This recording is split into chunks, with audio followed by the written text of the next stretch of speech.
Welcome to the AEN Stories channel. I used to joke that my office had the best view in America and the worst coffee in it. 37,000 feet above Indiana, the sky looks like a perfectly ironed bedsheet someone forgot to color. At the airline we had two kinds of days, blue sky days, and days when the cockpit felt like a laundromat for thunderheads. I loved both. My name is Captain Nick Lawson. 42. I've got 12,000 hours in the logbook, a reliable first officer who would rather brief than breathe, and a habit of reading taxi charts like the comics. When you spend that much time in the air, you start to believe your life can stay there, clean, controlled, with checklists for anything that might break. On the ground, things don't come with QRH tab dividers. On the ground, you get feelings and free agents. Ashley and I met in an airport food court so brightly lit it could have doubled as an interrogation room. She was a flight attendant back then, working a Chicago turn, hair up in a way that should have gotten its own gate assignment. I was a newly minted captain, still suspicious of my own 4 stripes.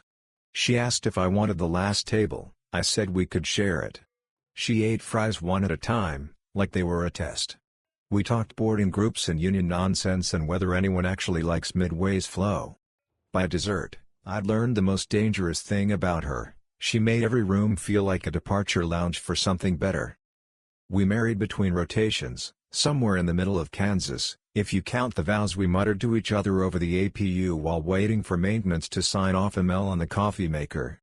The real ceremony came later, with vows and relatives and Aunt Carol's tendency to say altitude when she meant attitude.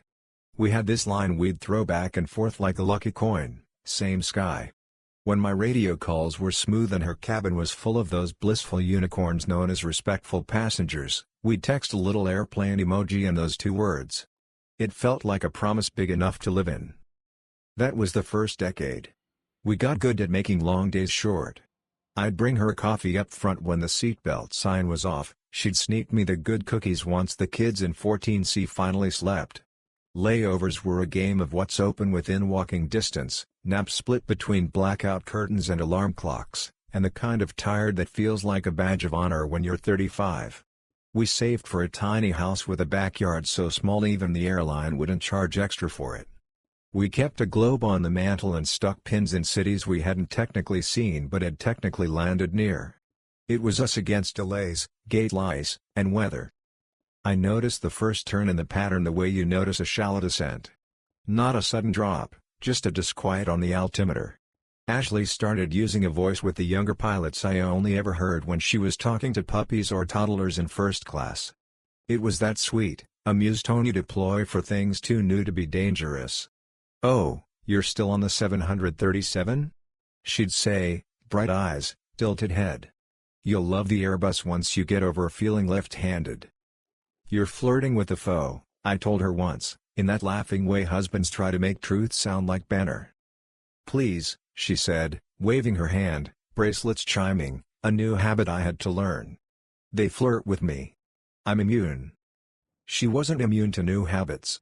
There were gym selfies with the 20-something first officers at 5 a.m. "We're all getting our steps in," she'd say. There were layover dinners with the crew that somehow couldn't accommodate my schedule. There were more photos on the jump seat than in our living room. And then there were the gifts. New suitcase with the kind of wheels that looked tested by physics grad students. Fancy sunglasses that could probably land a plane on their own. A bracelet whose clasps came with a vocabulary word, pave I did not possess. "Crew perks," she said when I asked. "One of the guys gets deals from his cousin." I believed her because pilots are trained to believe checklists, and I had mistaken our marriage for a laminated card. The photo arrived on a Monday. Mondays are when the sky shakes itself awake. We'd just boarded in Tampa and I was making sure all the overhead bins looked like they'd survived Black Friday when my phone buzzed. It was from an old colleague, Ethan, who'd bailed to a cargo outfit and now spent his nights babysitting boxes across time zones. No text. Just a picture: Ashley, leaning against a hotel bar in Phoenix, head tilted, that smile like a soft landing. Next to her, a captain from another airline I recognized from recurrent training, the kind of guy who names his golf clubs and thinks turbulence is a personality. His hand was where it shouldn't be. The caption below: Ethan's gift for brevity, read, different sky? My stomach did turbulence while the air stayed calm. I stared long enough for my foe to say, "Everything okay, Captain?" He was new, full of procedures and optimism. "Fine," I lied, because the cabin was full and the runway schedule doesn't bend for heartbreak. I tucked the phone away like contraband and finished the pre-flight with the muscle memory of a man who can't afford to miss a step. We pushed back on time. I set takeoff power with hands that knew how to stay steady. When your job is to keep aluminum in the air, you learn to compartmentalize. That's a word counselors love. It came in handy at flight level 360 with 200 people behind me believing the world is trustworthy when the pilot's voice is. I made announcements, smoothed out a ride that wasn't rough, turned to look at the phone and nodded like I was present. I was present. I also wasn't. We touched down, taxied in, and as soon as my cockpit did that magic trick where it becomes a room again instead of a vehicle, I texted Ashley, "We need to talk." She met me at the crash pad like it was a sitcom. Hair perfect. Smile selected. She stood in the doorway holding my favorite sandwich as if that would distract me from the fact that someone else's hotel bar had already fed her. "Hey, Captain," she said. "Rough leg?" "I got a photo," I said. "You and someone I don't know, at a bar I don't go to, in a city I wasn't in." She blinked once, slowly, like a cat considering whether to knock a glass off the counter. "People take photos," she said. "His hand," I said gently, "is on your waist." She set the sandwich down like it had become evidence. "Nick," she said, voice dropping into that quiet register flight attendants use when they're about to tell you to stop being a problem, "if you say a word about me and a colleague, I will accuse you of harassment. Of creating a hostile environment. Do you understand what that would do to you? To your career? One rumor, and your 4 stripes turn into a target." The worst part wasn't the threat. It was that she knew the map. We both watched careers unravel from the rumor mill and the HR letterhead. Pilots survive on reputation as much as recessions. A whisper can cancel a whole flight plan. "You do that," I said, flat, "because altitude steals drama. If you try to drag me down," she said, and smiled a very small smile that didn't belong to anyone I'd married, "I will." I didn't sleep that night. I lay on the couch in the living room with a blanket from a giveaway flight and counted the seconds between my ceiling fan's clicks. Sometime around 4 I stood up and poured coffee like it owed me money. I looked at the logbooks on my shelf, thick, heavy, spine-weary books with my handwriting in them. I thought about the little sentence we used to pass back and forth. "Same sky." Then another sentence arrived the way ATC can drop a clearance when you're expecting a hold, "She's not taking the sky from me." When you've spent your life writing everything down, you do the next thing, you gather data. A marriage isn't a maintenance manual, but it leaves trails. The first trail was the flight attendant's bid packets, the monthly schedule requests and the resulting pairings. Crew talk about their pairings like lottery tickets. Ashley and I had access to each other's calendars because love looks like transparency until it doesn't. I opened my laptop, went to our portal, and pulled Ashley's last 4 months of pairings, legs, and layovers. Then I pulled the public schedules of a certain captain at a certain airline, courtesy of a forum where pilots complain about reserve and pretend they're not all the same. I started to line up dates. The kind of thing only weirdos enjoy. I am, admittedly, weird in that very productive way. Phoenix, hers and his. Denver, hers and his. Dallas, hers and his. It's a big sky until you realize it's not if you plan it right. For each overlap I checked a car's timestamps, those sweet little digital postcards planes sent to mother, showing outbound and inbound times. I looked at hotel crew lists I could access because the world is careless when it saves PDFs. I made a spreadsheet that would have gotten me mocked at a party and a promotion at a white-collar crime unit. The pattern wasn't one coincidence. It was 50. You can't share that many sunsets and still pretend it's weather. I brought the photo into the bright light of day, not Twitter. Ethan, bless him, sent me the original EXIF data. Luck or justice, the hotel bar was attached to an airport hotel that both airlines used, and both their layovers matched the timestamp down to the minute. My hands steadied the way they do when you're about to grease a crosswind landing. I printed the pages out because paper calms me down. I slid them into a folder labeled maintenance, because I'm funny when I'm angry. When Ashley came home from a 3-day, I made eggs and put the folder on the table like a polite bomb. She came in wearing the layover glow people get when the weather cooperates and the kids don't. "What's this?" she asked, reaching for the folder. "Proof," I said, suddenly calm. "I'm not crazy. I'm not petty. I'm not jealous. I'm a professional who knows what it looks like when schedules line up too beautifully to be accidental." She flipped. She saw. Her shoulders squared. "HR won't care," she said. "Crew fraternization isn't a crime. We're adults. You'll look like a bitter husband. He's at another airline." They'll roll their eyes. "HR might," I said. "His regulator won't." She laughed, a brittle sound, plastic cracking.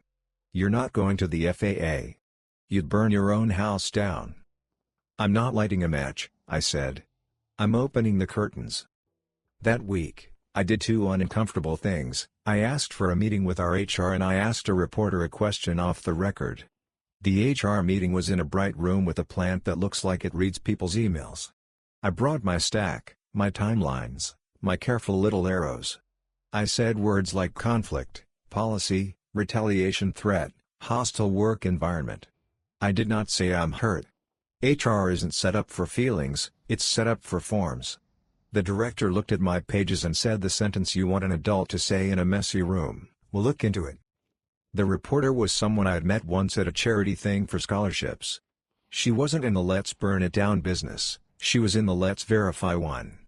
Off the record, I asked her, if a pilot and a flight attendant from two different airlines are using their layovers to conduct a relationship in violation of policies, and one of them threatened retaliation via false claims, how would that play in daylight? She said, "If there's proof, it plays. If there's smoke, it smolders. If there's just pain, it breaks hearts and that's all." I didn't hand her anything. I just learned how tall the fence was. Meanwhile, the captain from the other airline, let's call him Mr. Wide Jaw, started appearing in my periphery more. The way pilots do when they want you to know you've been seen. He'd nod across terminals like a man who has mispronounced your name on purpose. One morning in Charlotte he stopped just long enough to say, "Everything okay at home, Captain?" "Everything's great," I said, smiling the smile I say for low-time passengers who want to know if the wing is supposed to bend. The investigation, the corporate one, took exactly as long as you think a company can afford to look at something before it becomes their job, too. Ashley was put on paid administrative leave, a phrase that should sound like vacation and instead sounds like a waiting room with bad magazines. She was furious. "You did this," she said, holding the letter like a flame. "I told the truth," I said. "To the people paid to listen." She texted a lot after that, threats, then pleas, then old photos like they could change the arithmetic of the present. I stopped replying except to say please contact HR. I didn't trust my own hands not to type something small. A pilot's hands should only do three things: fly, sign, and fix. Her friend group split like a cell. Half thought I had violated some sacred, unspoken crew code. The other half delivered casseroles to my crash pad, which is how you know who your people are. My foe started bringing me extra coffees on turns because he could feel the weather inside the cockpit even when the air was smooth. I kept flying. If anything, I flew cleaner. Pain makes some men drink. It makes some men pray. It made me brief the taxi route twice. The other airline, as it turned out, had an internal problem the exact shape of Mr. Widejaw's face. Something about misuse of company lodging, something about falsified expense reports, something about a training ride that felt like déjà vu to a woman who didn't sign up for it. He had enemies. He had documentation that didn't match the documentation. The FAA doesn't care about hotel bars, but it cares deeply about character when character touches a yoke. When HR sent my package to their counterparts and those counterparts sent parts of it onward, the regulator's interest went from low to what else is on your mind. I didn't crow when I heard he'd been grounded pending review. I wish I could say I'm that good of a person. I didn't crow because I was busy rereading the notice of investigation addressed to my wife, which included the line alleged misuse of position and creating a hostile reporting environment via threat. She came over with wet eyes and a jacket that wasn't enough for February and said, "You could fix this." "I can fix flaps," I said. "I can fix a balked landing. I cannot fix this." She said the sentence she thought would land, "We have the same sky." "We did," I said. "Then you leased yours to someone else." HR's process ended with an email. That's how lives change now. Ashley's employment was terminated for cause. It wasn't all for the captain and the bar. It was also the threat. HR takes threats against reporting systems personally, they're designed not to. She called me, screaming, and I listened until I couldn't, and then I hung up because love teaches you to stay, and respect teaches you when to stop. The paper ran a piece a few weeks later, meticulous, fair, almost boring in its care. Airline investigates crew policy violations, terminations follow. No names. No scandal words.